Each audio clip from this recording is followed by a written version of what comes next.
പ്രിയമാനവളെ. Car sudden ബ്രേക്കിട്ട് നിർത്തിയത് പിൻസീറ്റിലിരുന്ന് മയങ്ങുകയായിരുന്ന വിഷ്ണു മുന്നോട്ടഞ്ഞു. പകച്ചുകൊണ്ട് അവൻ ചുറ്റും നോക്കി. സ്ഥലം എത്തി സാറേ. അമ്പാട്ടി എന്നെഴുതിയ വലിയ ഗേറ്റിന് മുന്നിൽ വണ്ടി നിർത്തിക്കൊണ്ട് ഡ്രൈവർ പറഞ്ഞു. വണ്ടി അകത്തേക്ക് എടുത്തോളൂ. ഓ. അപ്പോഴേക്കും സെക്യൂരിറ്റി ഒന്ന് ഗേറ്റ് തുറന്നിരുന്നു. വിഷ്ണു പുറത്തേക്ക് നോക്കി. പഴയയാൾ മാറിയിരിക്കുന്നു. കാറിലിരിക്കുന്ന വിഷ്ണുവിനെ കണ്ട് അയാൾ ആലോചിച്ചു, ഇയാൾ എവിടെ കണ്ടിട്ടുണ്ടല്ലോ എന്ന ഭാവത്തിൽ നിന്നു. മുറ്റത്ത് വണ്ടി നിർത്തിയത് വിഷ്ണു ആകെ ഒന്ന് നോക്കി. 5 വർഷങ്ങൾക്ക് മുമ്പ് ഇറങ്ങിപ്പോയതാണ്. അന്ന് ഇങ്ങോട്ടൊരു മടങ്ങിവരവ് പ്രതീക്ഷിച്ചതല്ല. ഇപ്പോൾ വയ്യാതെ കിടക്കുന്ന അമ്മയ്ക്ക് തന്നെ ഒന്ന് കാണണം, ഒന്ന് വരണം എന്ന് പറഞ്ഞ് വിളിച്ച് കരഞ്ഞപ്പോൾ ആ ആവശ്യം നിരസിക്കാൻ തോന്നിയില്ല. ഒരിക്കൽ കൂടി മാത്രം മടങ്ങി വരാമെന്ന് കരുതി. അങ്ങനെ വന്നതാണിപ്പോൾ. ഡോർ തുറന്ന് അവൻ പുറത്തേക്ക് ഇറങ്ങി. വണ്ടിയുടെ ശബ്ദം കേട്ട് 4 വയസ്സുള്ള 2 പെൺകുട്ടികൾ വരാന്തയിലേക്ക് വന്നു. അവരെ കണ്ടതും അവൻ്റെ മുഖം വിടർന്നു. അവനെ നോക്കി രണ്ടാളും കുണുങ്ങി ചിരിച്ചുകൊണ്ട് അകത്തേക്ക് ഓടി. അവൻ അമ്പരന്നു. ഏതായി കുട്ടികൾ? വിനീല മക്കളായിരിക്കോ? അവളിവിടെ വന്നതാണോ? അവൻ സംശയത്തോടെ ആലോചിച്ചു. പിന്നെ ടാക്സിക്കാരന് പണം നൽകി അയാളെ പറഞ്ഞയച്ചു. ബാഗുമായി അകത്തേക്ക് കയറി. അപ്പോഴേക്കും പ്രസന്നൻ അവിടേക്ക് വന്നു. മകനെ കണ്ടതും അയാൾ വികാരാധീനനായി വന്ന് അവനെ കെട്ടിപ്പിടിച്ചു. മോനെ, നീ വന്നു അല്ലേ? സന്തോഷമായിട അച്ഛനും, അയാൾ കരഞ്ഞുകൊണ്ട് പറഞ്ഞു. വിഷ്ണുവിൻ്റെ കണ്ണുകളും നിറഞ്ഞു. നിനക്ക് അമ്മയെ കാണണ്ടേ? വാ. അയാളോടൊപ്പം അവൻ മുറിയിലേക്ക് ചെന്നു. കട്ടിലിൽ ചുമരും ചാരി എന്തോ ഓർത്ത് ഇരിക്കുകയായിരുന്നു ഭാനുമതി. ഭാനു, ഇതാരാ വന്നതെന്ന് നോക്കിക്കേ. ഭർത്താവ് പറഞ്ഞത് കേട്ട് അവർ തിരിഞ്ഞു നോക്കി. വർഷങ്ങൾക്ക് ശേഷം മകനെ കണ്ടതും അവരുടെ കണ്ണുകൾ നിറഞ്ഞു. മോനെ. അമ്മ. കരഞ്ഞുകൊണ്ട് അവൻ അമ്മയുടെ അരികിലേക്ക് ചെന്നു. മോനെ, ഇത്തിരി കാലം നീ എവിടെയായിരുന്നടാ? നിന്നെക്കുറിച്ച് ഒരു വിവരം അറിയാതെ ഞങ്ങൾ എന്തുമാത്രം വിഷമിച്ചെന്നറിയാമോ? ഒടുക്കം നിൻ്റെ ഫ്രണ്ട് ഗോപു നിന്നെ ജയ്പൂരിൽ വെച്ച് കണ്ടെന്ന് പറഞ്ഞത് അറിഞ്ഞപ്പോൾ മുതൽ നിന്നെ ഒന്ന് കാണാൻ കാത്തിരിക്കുകയായിരുന്നു ഞാൻ. എന്തിനാ മോനെ ഞങ്ങളോട് ഇങ്ങനെ ചെയ്തത്? ലജ്ജ വീട് വിട്ടു പോയതോടെ മനസ്സാകെ മടുത്തുപോയി. ഒരു വേള മരിച്ചാൽ മതിയെന്ന് വരെ തോന്നിപ്പോയി. ജോലിയിൽ തീരെ ശ്രദ്ധിക്കാൻ കഴിഞ്ഞില്ല. ആകെ മനസ്സ് മടുത്തപ്പോൾ ഒരു യാത്ര അത്യാവശ്യമെന്ന് തോന്നി. അതാണ് ജോലി രാജിവെച്ച് ഈ നാട് വിട്ട് തന്നെ പോയത്. കുറച്ചു കാലം ബാംഗ്ലൂരിലൊരു കമ്പനിയിലായിരുന്നു. പിന്നെ കൽക്കത്തയിലേക്ക്. അത് കഴിഞ്ഞ് ജയ്പൂരിലെത്തിയത്. ആരെ കാണാനോ സംസാരിക്കാനോ ഉള്ള മാനസികാവസ്ഥയിലായിരുന്നില്ല ഞാൻ. അതാണ് ഫോൺ പോലും ഉപേക്ഷിച്ചത്, അവൻ പറഞ്ഞു. പ്രസന്നൻ ഒന്ന് നിശ്വസിച്ചു. അപ്പോൾ 2 കുട്ടികളും ഓടി വന്ന് ഭാനുമതിയുടെയും പ്രസന്നൻ്റെയും അരികിലിരുന്നു. അവർ അവരെ ചേർത്ത് പിടിച്ച് തലോടി. നീ ജോലി രാജിവെച്ചെന്നും നാട് വിട്ടു പോയെന്നും പറഞ്ഞ് തളർന്നു വീണതായിരുന്നു ഇവള്. 2 ആഴ്ചയോളം ICUവിൽ കിടന്നു. ജീവൻ തിരിച്ചു കിട്ടിയെങ്കിലും ശരീരത്തിൻ്റെ ഒരു ഭാഗം തളർന്നു. ഒരുപാട് ചികിത്സ നടത്തി. പിന്നെ ഈ കുഞ്ഞുങ്ങളെ കണ്ടപ്പോഴാണ് ഇവളുടെ തളർച്ചയൊക്കെ മാറിയതും ഒന്ന് എഴുന്നേറ്റ് ഇരിക്കാറായതും. അവൻ ആ കുട്ടികളെ നോക്കി. വിനയ എപ്പോഴാണ് വന്നത്? അവൻ ചോദിച്ചു. രണ്ടാളും നെടുവീർപ്പോടെ പരസ്പരം നോക്കി. അവളിവിടെ തന്നെ ഉണ്ട്. അപ്പോൾ ഒരു ഗ്ലാസ് ചായയുമായി വിനയ അവിടേക്ക് വന്നു. അവളെ കണ്ടത് വിഷ്ണു ശരിക്കും ഞെട്ടിപ്പോയി. നരച്ച ഒരു സാരി ഉടുത്ത് അലങ്കാരങ്ങളൊന്നുമില്ലാതെ ആകെ വിഷാദയായി നിൽക്കുന്ന അനിയത്തിയെ കണ്ട് അവന് വിശ്വസിക്കാൻ കഴിഞ്ഞില്ല. ഇതായിട്ട് ചായ, അവൾ പറഞ്ഞു. അവൻ അമ്പരപ്പോടെ ചായ എടുത്തു. രോഹിത്തുണ്ടോ അവിടെ? അത് കേട്ടതും അവളുടെ കണ്ണുകൾ നിറഞ്ഞു. ഇല്ല, അവൻ ഇനി വരില്ല.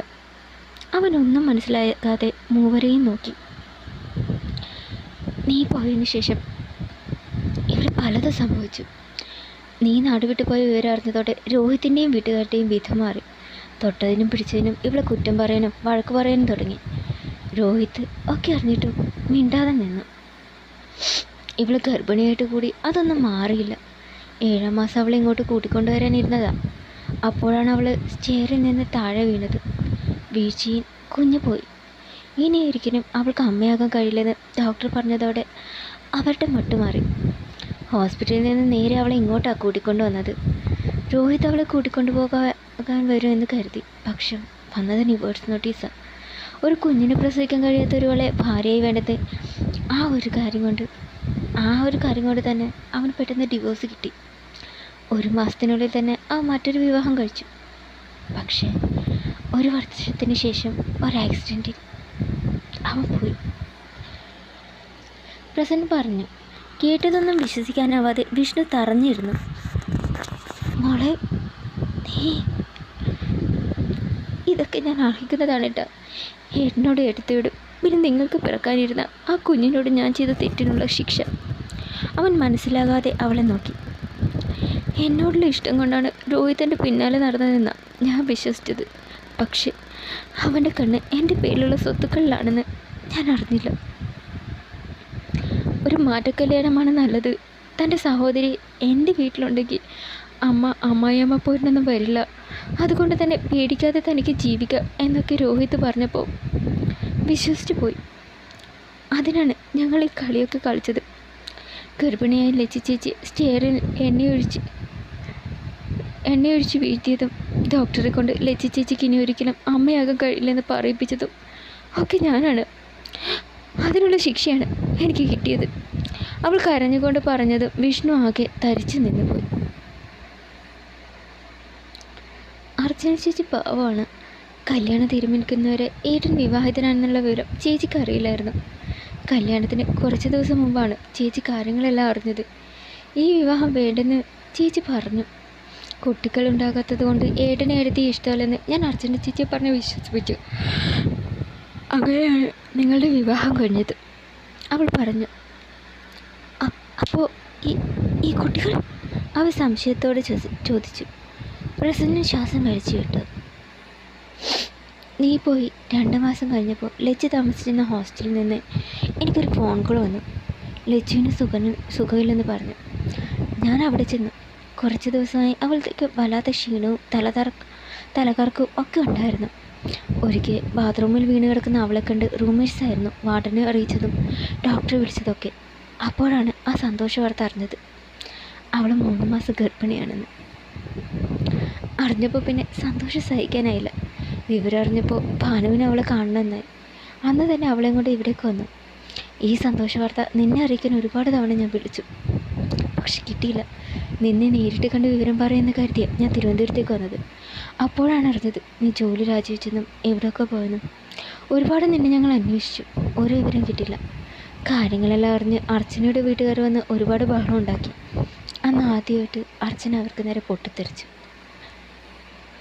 നിങ്ങൾക്കാരാ ഞങ്ങളുടെ ജീവിതം നശിച്ചത്. ഇല്ലാത്ത ഓരോ കള്ളങ്ങൾ പറഞ്ഞ് എന്നെ വിശ്വസിപ്പിച്ച് എന്നെ കൊണ്ട് ഈ കല്യാണം കഴിപ്പിച്ചിട്ട് ഇപ്പോൾ ഇങ്ങനെയൊക്കെ സംഭവിച്ചിട്ട് കുറ്റം മുഴുവൻ ഇവരുടെ തലയിൽ കെട്ടിവെക്കുന്നു. എൻ്റെ ജീവിതം തകർന്നിട്ടുണ്ടെങ്കിൽ അതിന് കാരണം നിങ്ങൾ മാത്രം. സ്വന്തം സ്വാർത്ഥ ലാഭത്തിന് വേണ്ടി മകളുടെ ജീവിതം നശിപ്പിച്ച ദുഷ്ടന്മാർ നിങ്ങൾ. എൻ്റെ അച്ഛനും അമ്മയാണെന്ന് പറയാൻ തന്നെ എനിക്ക് അർപ്പാണ്.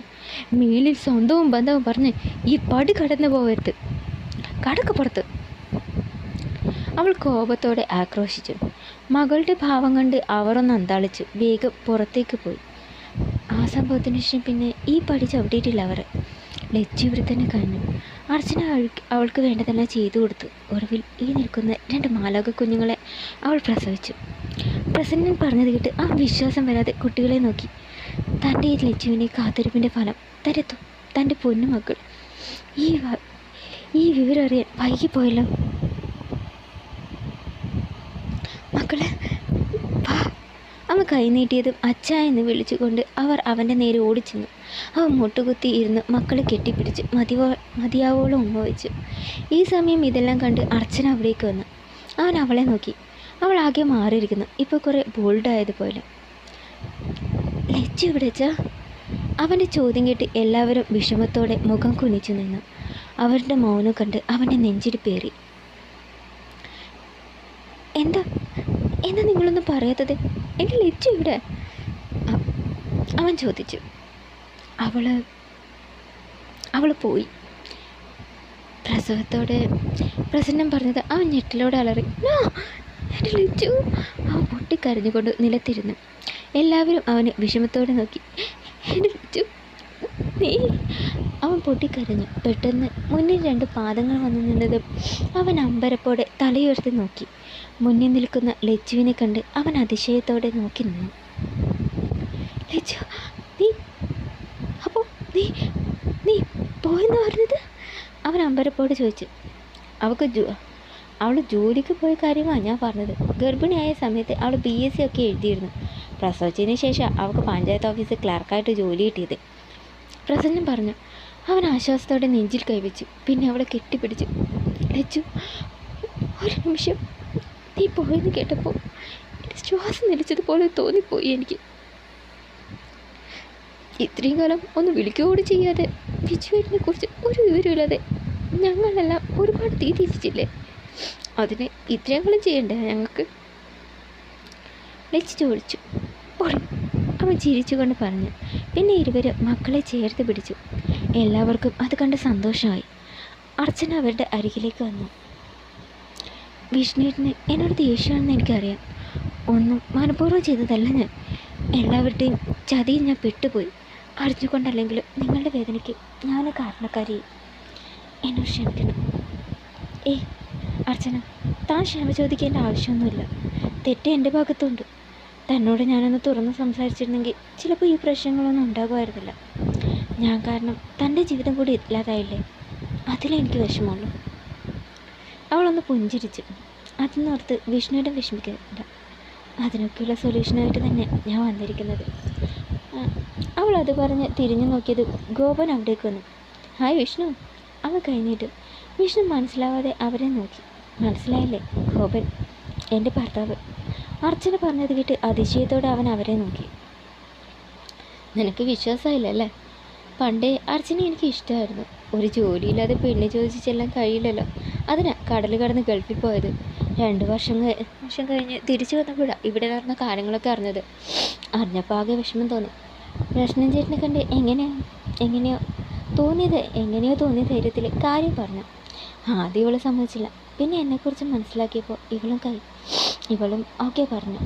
അങ്ങനെ 1 വർഷം മുമ്പ് ഞങ്ങളുടെ കല്യാണം കഴിഞ്ഞു. ഇപ്പോൾ ഞാൻ വന്നത് ഇവരെയും ഗൾഫിലേക്ക് കൂട്ടിക്കൊണ്ടു പോകാനാണ്.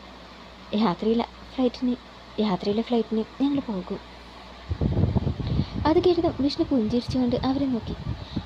ഇപ്പോഴാണ് എനിക്ക് സമാധാനമായി. Vishu all the best. അവൻ ഗോപനെ കൈപിടിച്ചുകൊണ്ട് പറഞ്ഞു. പുഞ്ചിരിച്ചുകൊണ്ട് യാത്ര പറഞ്ഞ് ഇരുവരും പുറത്തേക്ക് നടന്നു. കാറ് അകന്നു നീങ്ങുന്നത് നോക്കി വിഷ്ണുവും ലച്ചുവും മക്കളും വരാന്തയിൽ നിന്നു. വിഷ്ണു സമാധാനത്തോടെ ശ്വാസം വലിച്ചു വിട്ടു.